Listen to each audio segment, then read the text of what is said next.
आपण पाहत आहात नाशिक खबर न्यूज, जनतेचे हक्काचे व्यासपीठ। टाकळीतील नासर्डी नदीपात्रातील आरसीसी भिंतीवरून प्रश्नचिन्ह, राहुल दिवेंची चौकशीची मागणी। नाशिकच्या टाकळी परिसरातील नासर्डी अर्थात नंदिनी नदीपात्रात सार्वजनिक बांधकाम विभागामार्फत उभारण्यात आलेल्या सुमारे 255 मीटर लांब आणि 4 मीटर उंच आरसीसी भिंतीवरून आता पुन्हा प्रश्नचिन्ह उपस्थित झाले। प्रभाग क्रमांक 16 अ चे नगरसेवक, स्थायी समितीचे सदस्य तथा शिवसेनेचे राहुल अशोकभाऊ दिवे यांनी या बांधकामाची तातडीने चौकशी करण्याची मागणी मनपा आयुक्तांकडे केली आहे। नदीपात्रात एवढ्या मोठ्या प्रमाणावर कायमस्वरूपी बांधकाम केल्यामुळे नदीच्या नैसर्गिक प्रवाहावर आणि पावसाळ्यातील पूरप्रवाहावर परिणाम होण्याची शक्यता राहुल दिवे यांनी व्यक्त केली आहे। ही भिंत नदीपात्र ब्लू फ्लड लाईन आणि किंवा रेड फ्लड लाईनच्या नेमक्या कोणत्या क्षेत्रात येते याची संयुक्त मोजणी करावी अशी मागणी त्यांनी केली आहे। तसेच जलसंपदा विभागाची पूर्व परवानगी NOC आणि तांत्रिक मान्यता घेण्यात आली आहे का याची माहितीही मागवण्यात आली आहे। भिंतींमुळे पूरस्थितीची तीव्रता वाढण्याची शक्यता तपासण्यासाठी स्वतंत्र हायड्रोलिक आणि टेक्निकल स्टडी करावी अशीही मागणीही दिवे यांनी केली आहे। याशिवाय बांधकामाची प्रशासकीय व तांत्रिक मान्यता, अंदाजपत्रक, कार्यादेश, निविदा प्रक्रिया आणि आराखड्याच्या प्रती उपलब्ध करून देण्याची मागणी करण्यात आली आहे। आगामी सिंहस्थ कुंभमेळ्याच्या पार्श्वभूमीवर नासर्डी नदीतील पूरप्रवाह आणि पावसाच्या पाण्याच्या निचऱ्याबाबत विशेष तांत्रिक अभ्यास करण्याची मागणी राहुल दिवे यांनी केली आहे। दरम्यान हे बांधकाम नियमबाह्य आढळल्यास संबंधितांची जबाबदारी निश्चित करून कारवाई करावी आणि चौकशी पूर्ण होईपर्यंत पुढील बांधकामाला स्थगिती द्यावी अशी मागणी करण्यात आली आहे। 7 दिवसांत चौकशी अहवाल आणि संबंधित कागदपत्रे उपलब्ध करून न दिल्यास स्थानिक नागरिकांसोबत धरणे आंदोलन करण्याचा इशारा नगरसेवक राहुल अशोकभाऊ दिवे यांनी मनपा आयुक्तांना दिला आहे। अधिकारी, सन्माननीय आयुक्त महोदय, मी आपलं आणि प्रशासनाचं लक्ष वेधू इच्छितो एका विषयामध्ये। काल आपण बघितलं की नेपाळच्या जिल्हा रुसुआ या ठिकाणी गोटेकोशी या नदीला तिबेटियनच्या बॉर्डरवर या नदीला पूर आला आणि पुढे त्रिशुली नदी या ठिकाणी पूर येऊन या संपूर्ण नेपाळमध्ये एक मोठी जीवितहानी झाली।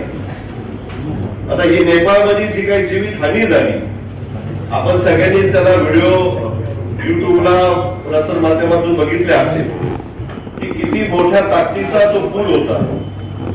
आणि हा पूर ज्यावेळेस आला तर असं नाही की प्रशासनाला माहीत नव्हतं। 13 महिन्यापूर्वी नेपाळमध्ये अशाच पद्धतीचा पूर आला होता आणि त्यावेळेस सुद्धा प्रशासनाने त्या ठिकाणी अनेक हालचाली केल्या, परंतु ज्या पद्धतीने त्याच्याकडे गांभीर्याने लक्ष द्यायला पाहिजे होतं ते त्या पद्धतीने दिला गेलं नाही। आणि आज नेपाळला आणि भारतामधल्या अनेक जिल्ह्यामध्ये बिहार पर्यंत त्याची पूररेषा त्याची पुढे वाढली। आणि म्हणून हा सबक आपण सगळ्यांनी या निमित्ताने घेतला पाहिजे की हलगर्जीपणा केल्यामुळे किती मोठी हानी होती। आणि याचाच एक भाग म्हणून आयुक्त महोदया टाकळी नासर्डी नदीला संगमामध्ये एक संरक्षण भिंत बांधलेली आहे। तर सभापती महोदय, माझे दोनच प्रश्न आहेत। मला वाटतं अग्रवाल साहेबांकडचा विषय असेल का दावेकर साहेबांचा विषय असेल मला माहित नाही। आपण जी फ्लड लाईन केली त्याच्यामध्ये 2 रेड लाईन, ब्ल्यू लाईन आपण त्याच्या लाईन केल्या होत्या आयुक्त महोदय। आणि त्यानंतर आपण नीराच्या नियमाचं, नवीन नियमाचं पालन करून जी नदी पात्रामध्ये गॅबिंग वॉल बांधतात त्याचे नियम सुद्धा केले। तर माझे दोनच प्रश्न आहेत अग्रवाल साहेबांनी द्यावे की ब्ल्यू लाईनच्या फ्लड लाईन मध्ये, ब्ल्यू आणि रेड मध्ये आपण वॉल बांधू शकतो का?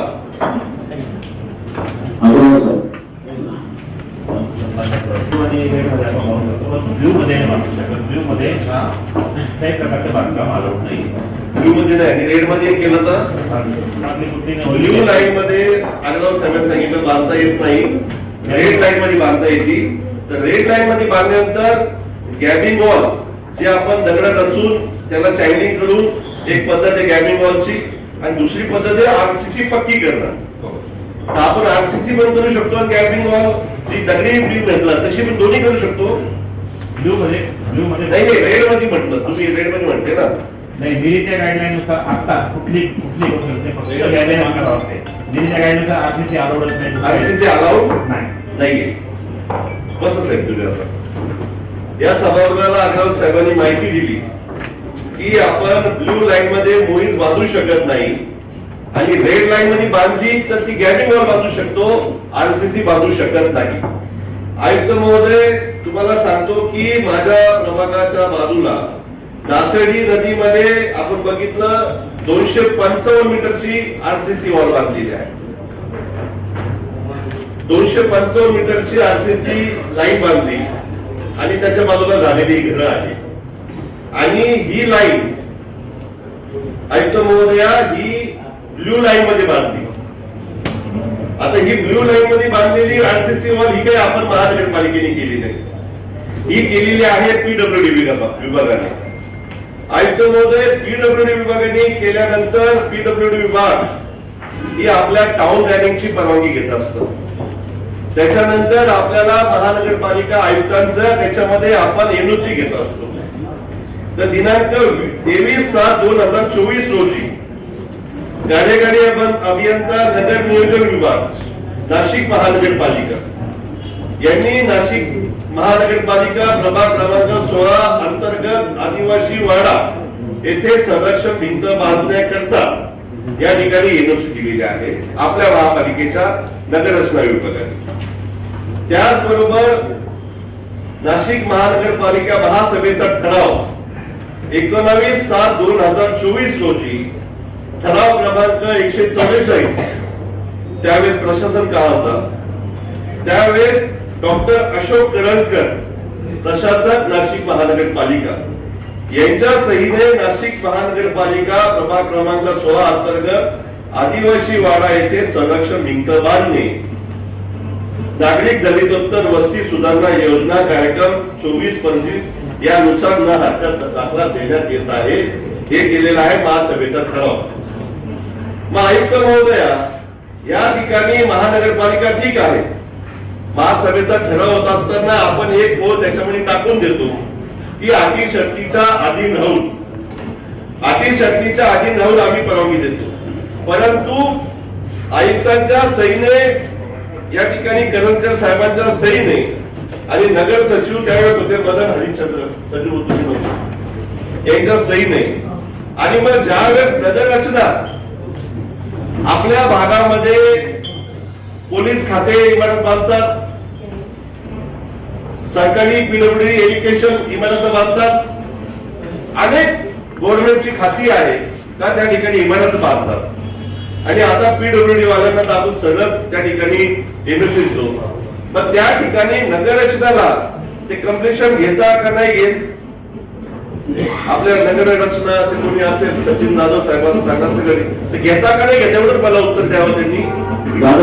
आपल्याकडे जे इमारती बांधतात सरकारी त्या आपल्याकडे कम्प्लिशन घेता का नाही घेते किंवा कमेन्समेंट घेता का नाही घेते.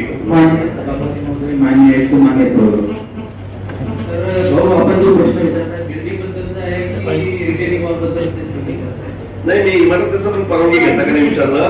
आणि आपण बांधकाम विभाग सुद्धा त्यांचं जे काही कामं करतात, जसं नदी पात्रात आता मी जो विषय घेतलाय त्याचं पण आपण घेतो का नाही ते पण, म्हणजे कारण ते निरीक्षण एनओसी दिले आपण, तुम्ही बिल्डिंगला जाता का नाही ते सांगा. सुद्धा परिषदेची बिल्डिंग झालेली आहे.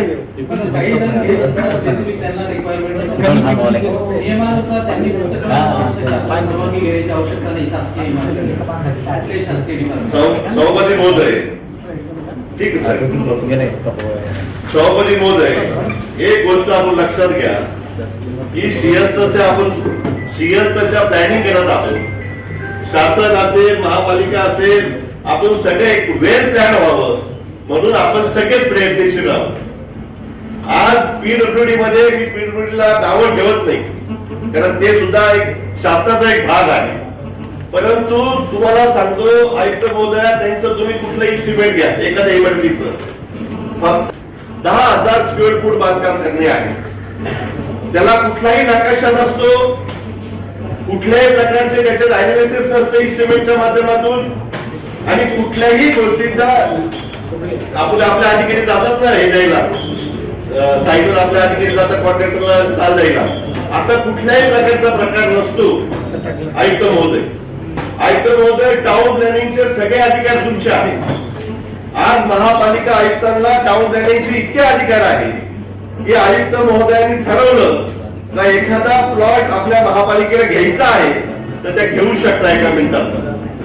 त्यांनी ठरवलं तर एखाद्या कम्युनिटीचा जागा आहे त्या ठिकाणी आपल्याला इमारत बांधायची, इतके अधिकार टाउन प्लॅनिंगचे सन्माननीय आयुक्त महोदयांना दिलेले आहेत.